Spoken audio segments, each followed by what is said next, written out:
Alright, we're starting a little thing here for New Year's on the AR-15. So everything I've done so far has been AK or submachine gun. We'll start with the first civilian AR, an SP1. This one was made in 1967. So it has a lot of the older features. It has the 3-prong hider. These are no drain hole handguards as they're called, but you can't see it from the outside. There is no drain hole in the buttstock screw, although I don't think you can see it, but it is a solid butt plate. No trapdoor. And one pistol grip, just a standard 20-round mag. This is a Nodak triangle charging handle I just threw in as a non-permanent modification because I think they're kind of neat.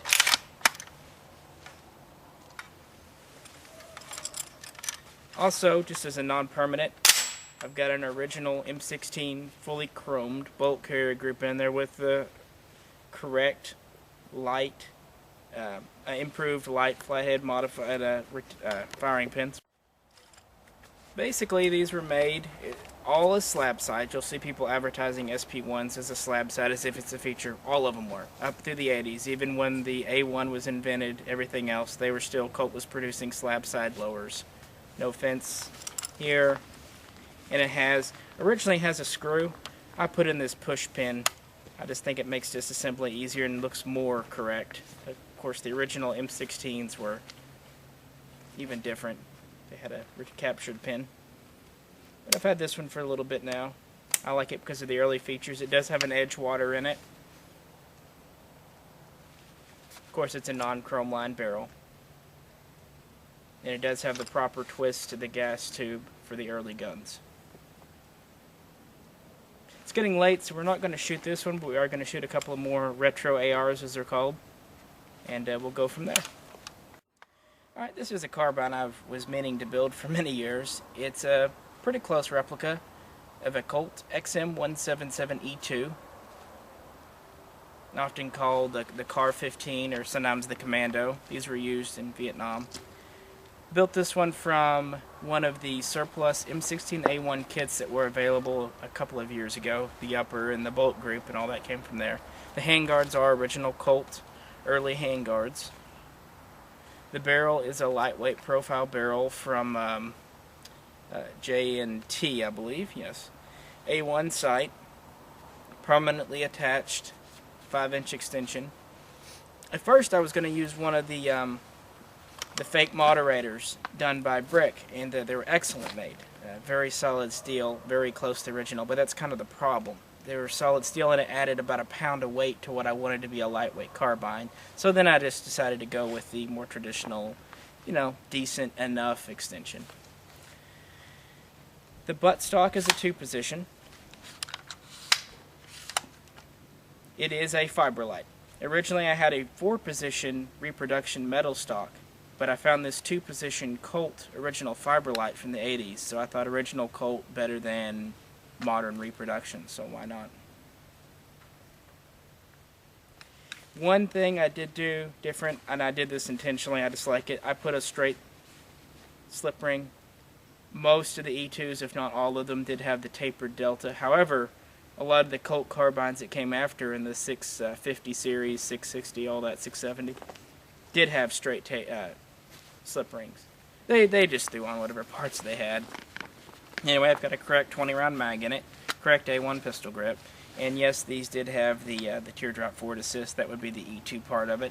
And this isn't a correct, I didn't mention earlier, but it is an 11.5-inch barrel, which is correct. And I did have the no bayonet lug, which is also correct for one of these. I didn't have the flashing removed. Maybe I will. It's just, you can go crazy with details, but I really just wanted to have a lightweight carbine that was a XM replica, and I'm very happy with it. It shoots well. You can see there's still some anti-seize compound on it from screwing the barrel in. Need to get that cleaned up, as has just been pointed out to me. Hey, I don't see it, so it doesn't bother me. Deal. Well, we're going to try shooting this one out, and we'll go with the next AR afterwards. Thanks.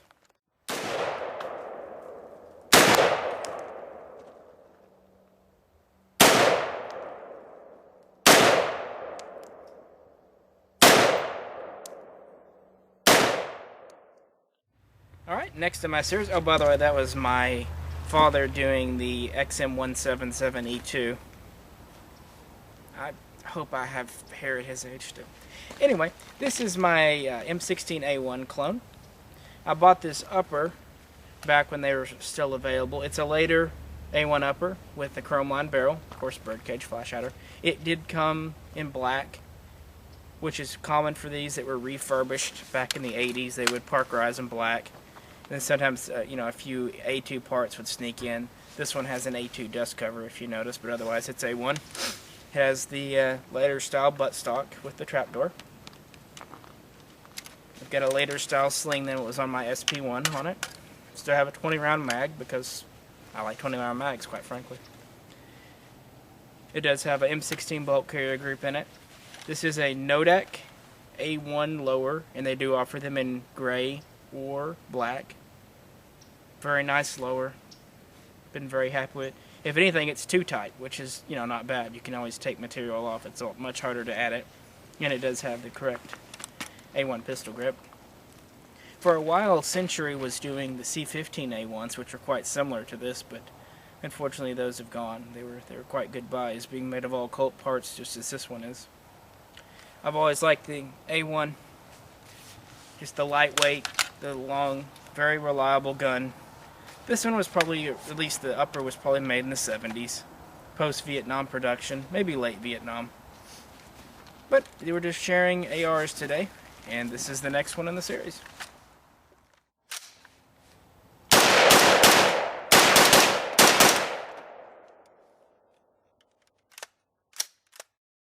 Okay. Next up, moving a little more modern, we have an M16A2 clone.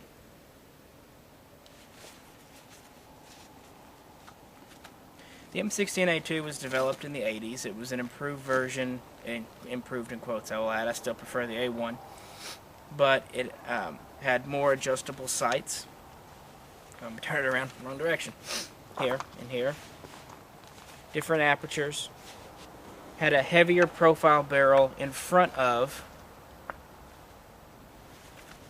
the front sight block.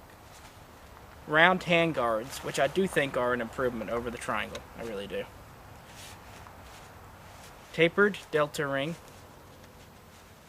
Same bolt carrier, same basic internals. Has a full fence lower just like an A1, but it has reinforcements here and back here. It also has a round forward assist. It has a longer buttstock. Same trapdoor in it. Just several changes. The A2 grip also has this shelf here for a finger. And by this time, 30 round mags were in common use. This is the Colt. This is a 2-point silent sling, which was a common issue. Built this gun from an ATM lower, just a nondescript A2 type lower. This is a Colt government profile 1-in-7 twist upper with Colt bolt carrier group, Colt handguards, Colt buttstock. Pretty much a standard. Does not have a removable carry handle, just like the A2s. Gun kind of has a long and interesting story, but basically, short version, it started off as a Century C15, one of the originals. Then I replaced the upper, then I replaced the lower, so all that really exists from the original C15 is this buttstock and recoil. The upper and lower are different now, so of course it's legally a different firearm. You don't see many of these. Most people kind of gravitate towards the A3, or excuse me, the A4, which would be the A3 AR-15 A3. There is a difference.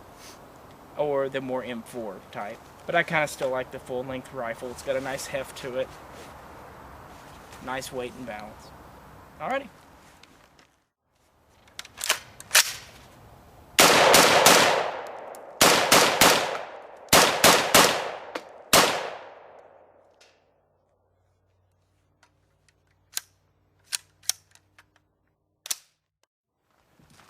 And last and most modern, we have a Colt LE6920, which is the civilian legal semi-auto version of the M4 carbine.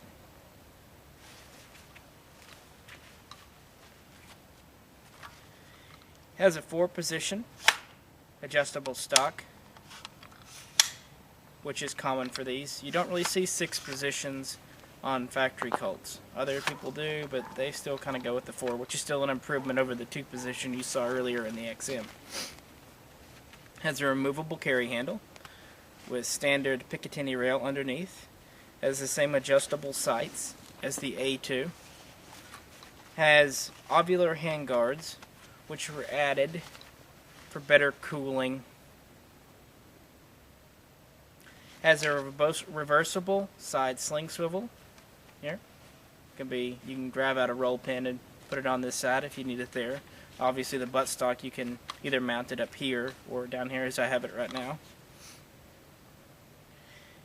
These come standard 30-round magazines, although I think the Air Force still likes to buy them with 20s once in a while. Has, of course, a standard A2 lower.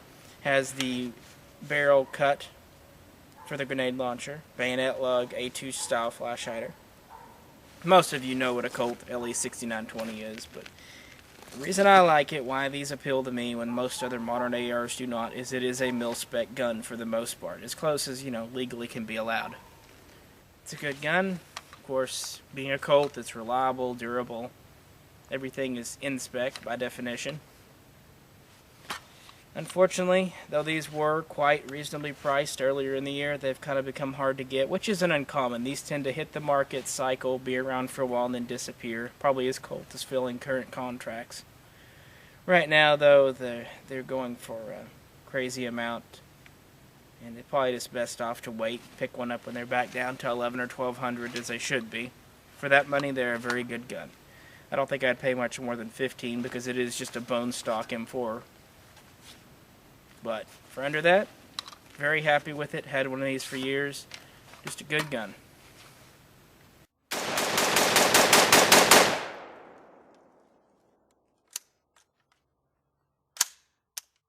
Pretty much it for the ARs today. Happy New Year. This is kind of a New Year's video, 2013. Now we're going to go in because we're kind of freezing out here and drink a bit of vodka.